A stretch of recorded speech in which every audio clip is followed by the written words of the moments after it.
Magandang umaga po sa ating lahat, mga kapatid. Magandang umaga po, Father. Araw ng Biyernes sa ika-18 linggo sa karaniwang panahon. Pagsunod sa Diyos ang nais na ipaalaala sa atin ngayon ng ating Ebanghelyo.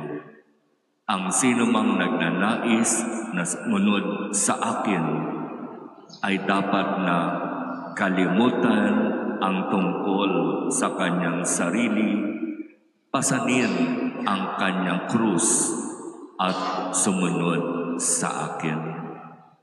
Alam natin mga kapatid kung gaano kahirap itong hinihingi na ito ng ating Panginoon. Alam natin kung gaano kahirap ang kalimutan ang tungkol sa sarili, sapagkat ito ay nangangahulugan na lahat ng gusto ko, lahat ng pangarap ko ay ilalagay ko sa isang tabi upang bigyang priority sa buhay ko ang kung ano ang gusto ng Diyos. At mamumuhay tayo ayon sa kung ano ang kalooban ng Diyos. At hindi tayo nasanay sa ganitong pamamaraan. Nasanay tayo na ako ang nasusunod, ang gusto ko ang masusunod. Kung meron mang gusto ang Diyos, gagawin ko yun depende sa kung ano ang sitwasyon. Basta't ang mahalaga sa akin, yung pangarap ko, yung kagustuhan ko, at iyon ang sisikapin kong gawin. Kapag ganoon yung pamantayan natin sa buhay, talagang magiging napakahirap ang pagsunod sa Diyos. Sapagkat malinaw ang kanyang sinasabi.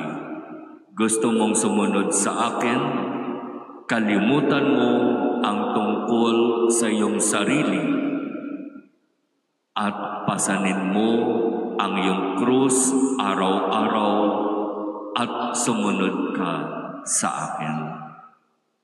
Naalala ko yung isang pari na doktor, professional, maganda ang kanyang career bilang doktor, nag-decide na magpari, pumasok sa seminaryo.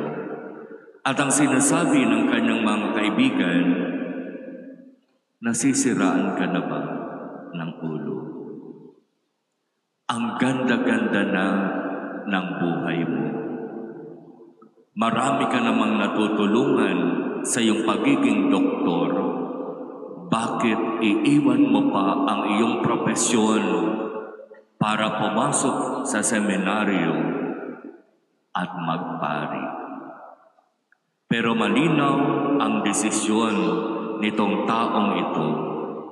Nabuo na ang kanyang desisyon. Tatalikuran niya ang lahat para lamang sumunod at maglingkod sa Diyos. At sa biyaya ng Diyos, itong taong ito ay naging ganap na pari, naglingkod sa iba't ibang parokya, naglingkod sa iba't ibang institusyon bilang pari at bilang doktor. Nagamit pa rin niya yung kanyang propesyon bagamat siya ay pari.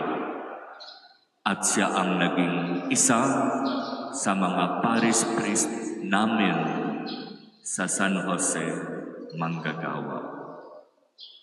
Biyaya ng Diyos na magagawa nating matalikuran ang lahat alang-alang kay Jesus. Kaya nga, itong sinasabing ito ng ating Ebanghelyo ngayon, sa ating pananaw, imposible, mahirap mangyari. Pero kung hahayaan natin na kumilos ang Diyos sa ating buhay, ang imposible sa ating paningin magiging posible. Ang hindi pwede sa ating kaisipan, sa mata ng ating pananampalataya, magiging pwede. Ipagkaloob nawa ng Diyos sa atin ang biyaya ng tunay na pagkilala sa Kanyang kapangyarihan upang tunay natin siyang masundan at mapaglingkuran sa ating buhay ayon sa Kanyang kalooban.